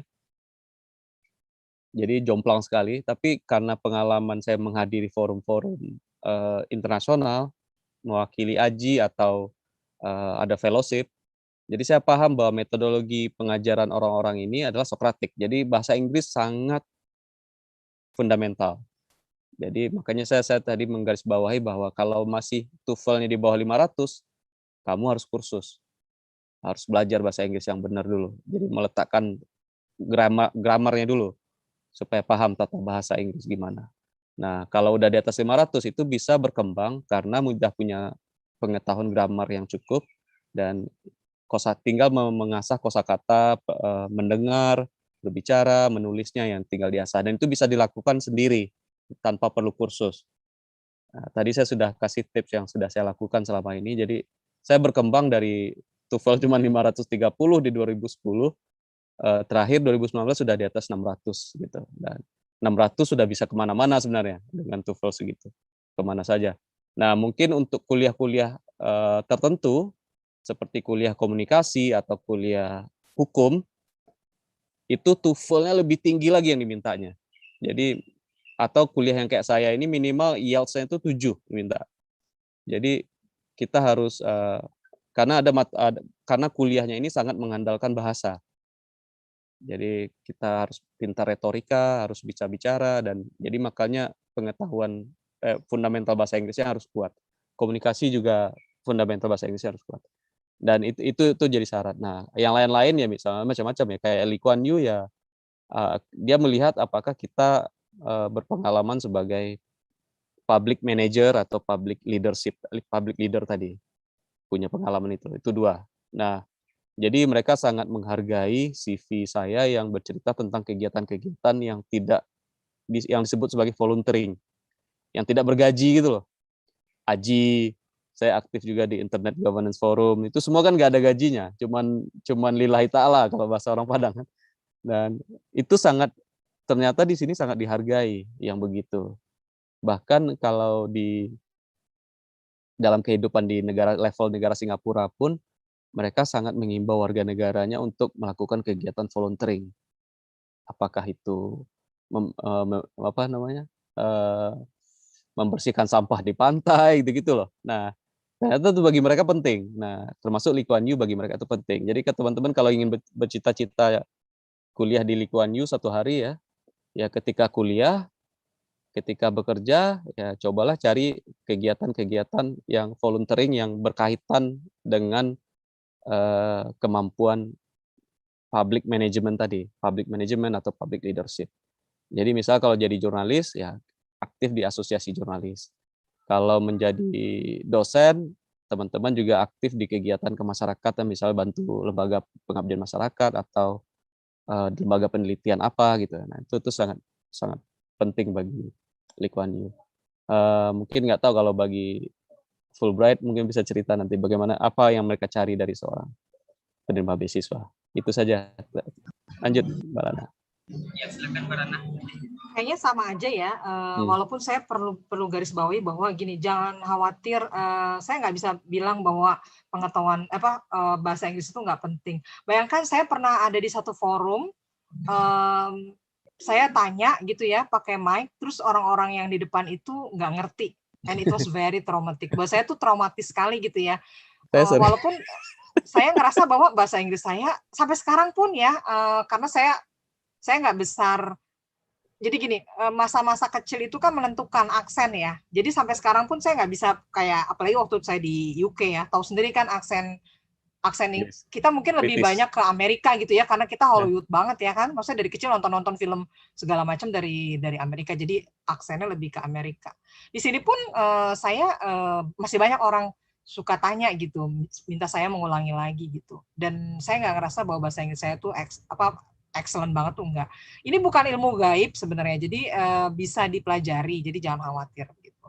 Walaupun bahasa Inggris penting, tapi pengalaman juga jauh lebih penting. Dan itu bahasa Inggris tuh bisa kalau tekun itu bisa didapatkan. Apalagi masih muda ya kan, Mas udah Randa nih ya, masih muda, jadi masih banyak kesempatan untuk memperbaiki bahasa Inggris. Oke, Randa, jawaban dari narasumber kita, dan kayaknya di kolom chatting ada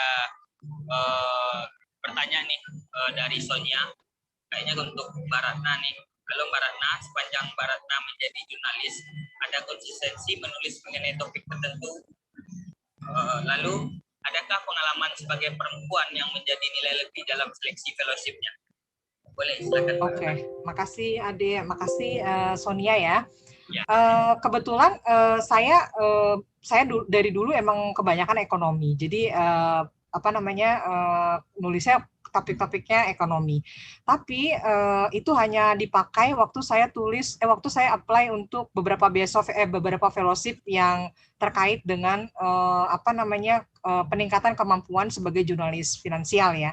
Selebihnya adalah saya lebih banyak menggunakan pengalaman saya di AJI, terutama isu-isu kebebasan pers.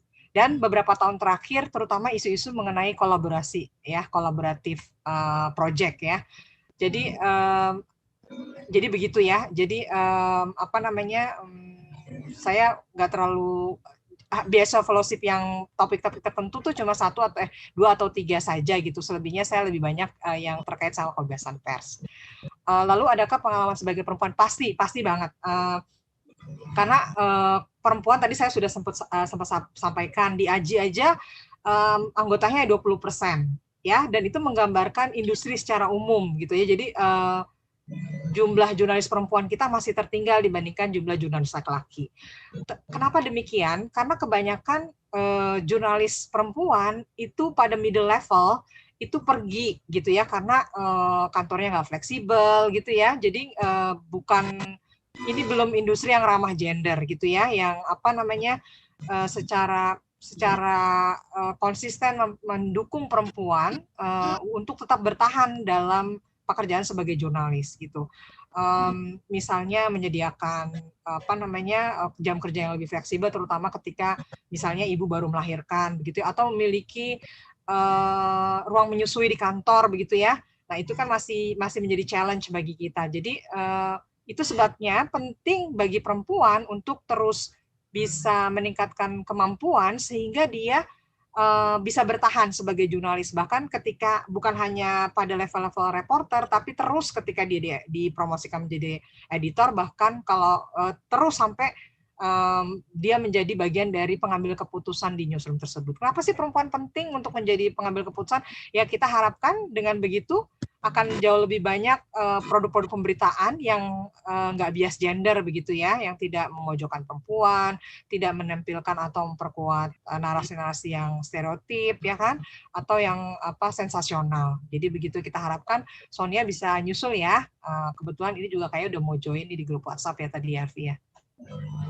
Gitu ya, udah Ade ya, thank you ya. Siap, terima kasih Pak Ratna. Ya. Jangan salah juga loh.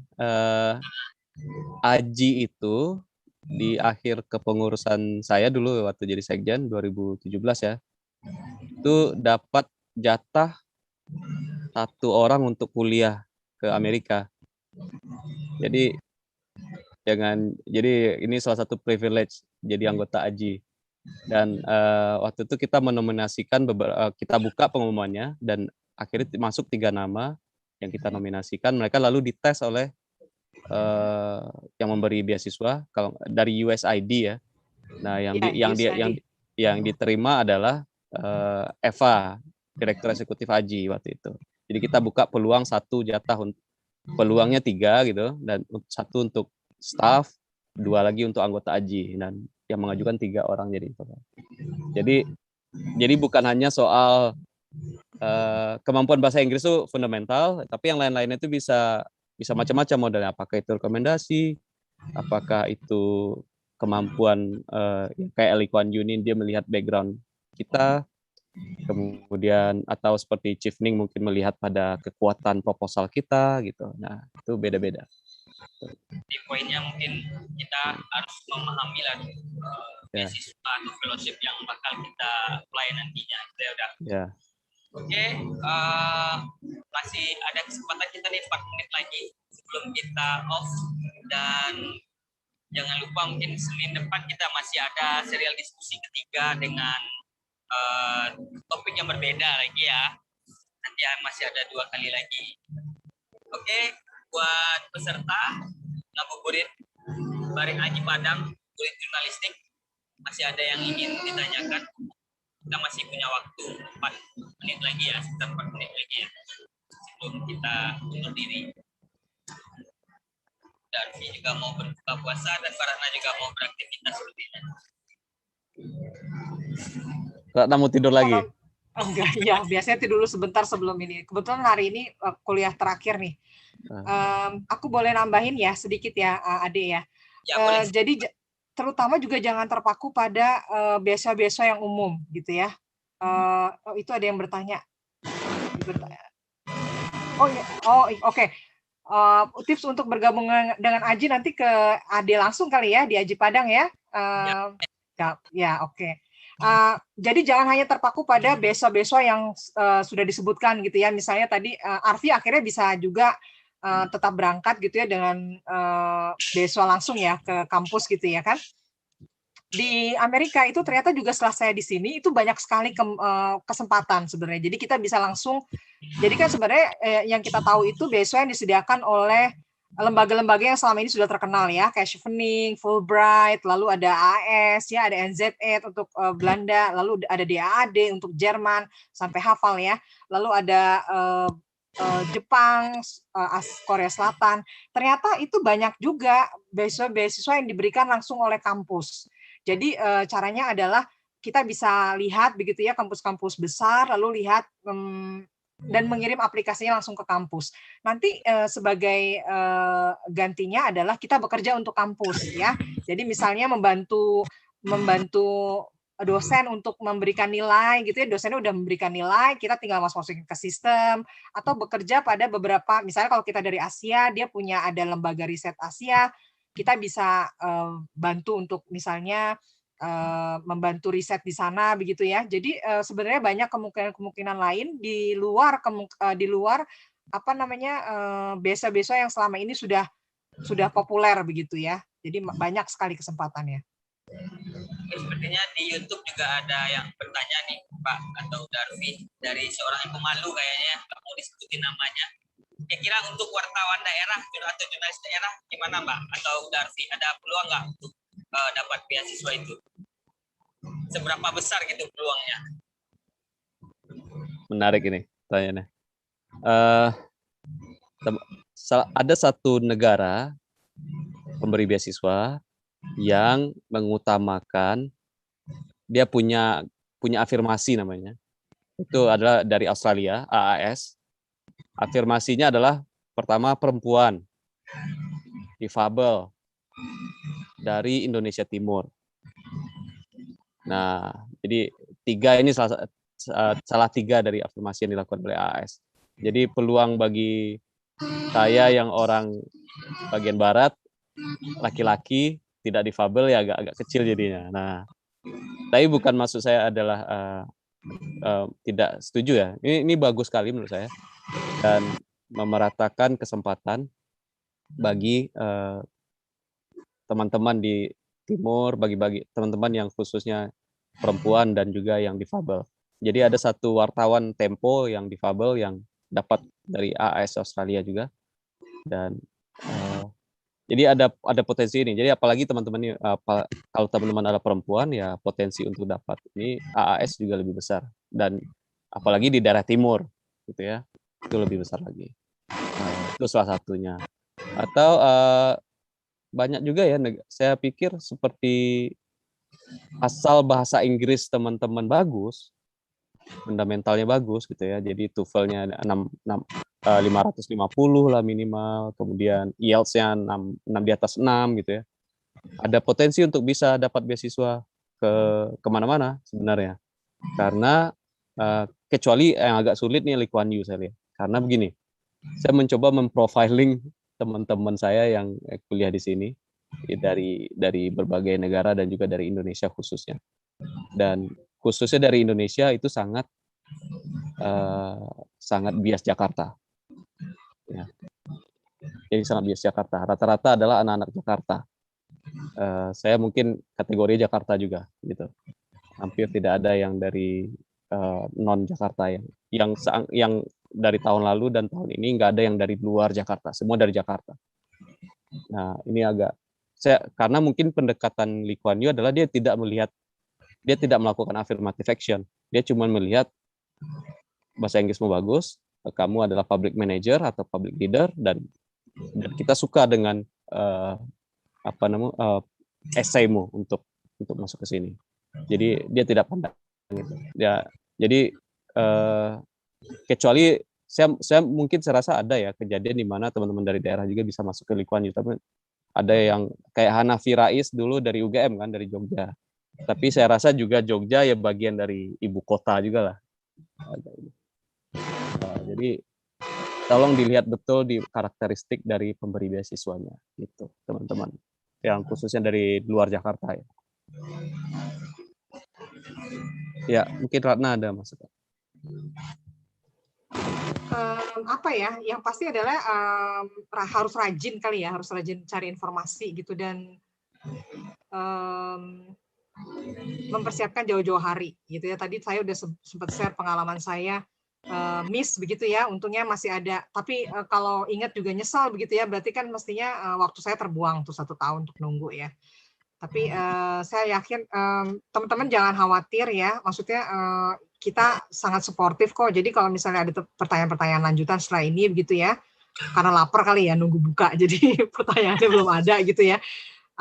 Saya dan sekolah tuh sebenarnya bisa di mana aja ya. Jadi maksudnya nggak harus keluar negeri gitu. Beasiswa di dalam negeri juga banyak sekali peluangnya gitu ya. LPDP juga ada beasiswa di dalam negeri. Yang penting adalah kita nggak pernah berhenti untuk terus menambah keilmuan begitu ya. Dan saya yang sudah gabung AJI mudah-mudahan tetap terus konsisten gitu ya, karena nggak ada kok hasil yang mengingkari usaha kita begitu ya. Apapun niatnya begitu, mudah-mudahan saya sekarang lihat juga AJI lebih fresh begitu ya. Saya bangga banget nih, AJI Padang juga termasuk salah satu di antaranya, dan saya yakin kedepannya akan makin banyak nih anggota AJI yang terus belajar begitu, gitu ya. Terima kasih Pak Ratna. Ini ada yang japri saya. Kalau nggak punya ijazah S1, apakah bisa fellowship? Tentu bisa. Apakah bisa beasiswa? Saya menemukan satu orang yang tidak lulus S1, tapi dia master ke Inggris. Ya, itu namanya Budiman Sujatmiko. Jadi, dan masternya double. Dari Cambridge pindah ke Oxford ya. Jadi double. Tapi harus masuk penjara dulu kayaknya kalau yang Nah, mungkin masuk penjara Soeharto dulu baru bisa. Terus juga doktoral di UK, doktoral di US juga nggak perlu ijazah master. Jadi kalau dari S1, cuma biasanya memang agak lebih pilih-pilih begitu ya, karena biasanya walaupun bisa sebenarnya. Jadi S1 di sini, S1 di mana gitu ya, terus mau langsung ke doktoral, sebagian besar. Kalau misalnya si panel yang melihat bahwa ini bisa, ada juga yang bisa begitu. Jadi master itu bukan salah satu persyaratan. Cuma kalau lewat beasiswa mungkin agak lebih challenging kali tadi ya. Harus di penjara dulu kata udah. Oke, terima kasih kayaknya kita ucapkan kepada narasumber dan ternyata juga salam untuk Ketua Umum yang juga memantau kita pada sore hari ini dan juga Ketua Korwil Sumatera, Ketua Ramon dan juga Ketua Aji Padang yang terus menggiring kita untuk melakukan ngabuburit jurnalistik bersama Aji Padang ini. Dan sepertinya kita sampai di penghujung senja ya. Sudah mau berbuka bagi kawan-kawan atau Uda Arfi, dan juga terima kasih saya ucapkan kepada semua pihak yang telah hadir dan terlibat di ngabuburit jurnalistik bareng Aji Padang di seri kedua ini. Dan besok mungkin bisa silakan Ketua Aji Padang untuk menginformasikan seri ketiga kita, biar penasaran kan. Ya. Silakan.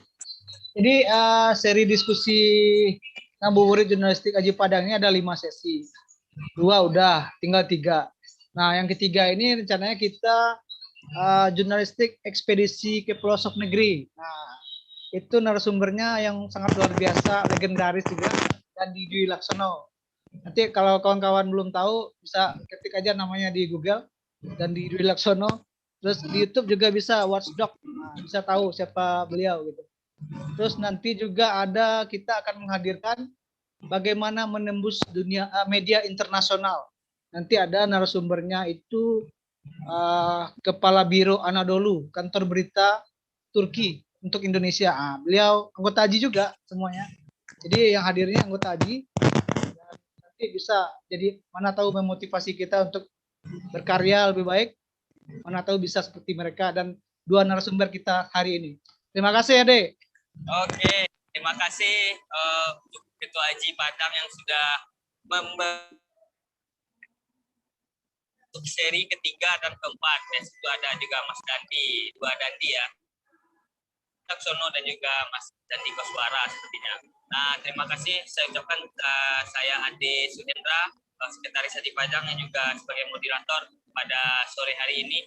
Dan terima kasih buat Pak Ratna di Amerika, Uda Arfi di Singapura, dan juga buat peserta dari Persma, kawan-kawan jurnalis dan masyarakat sipil yang di Sumatera Barat atau yang berada di YouTube atau di Zoom meeting kita ini. Terima kasih atas atensinya dan selamat sore dan selamat berbuka puasa bagi yang menunaikan ibadah puasa.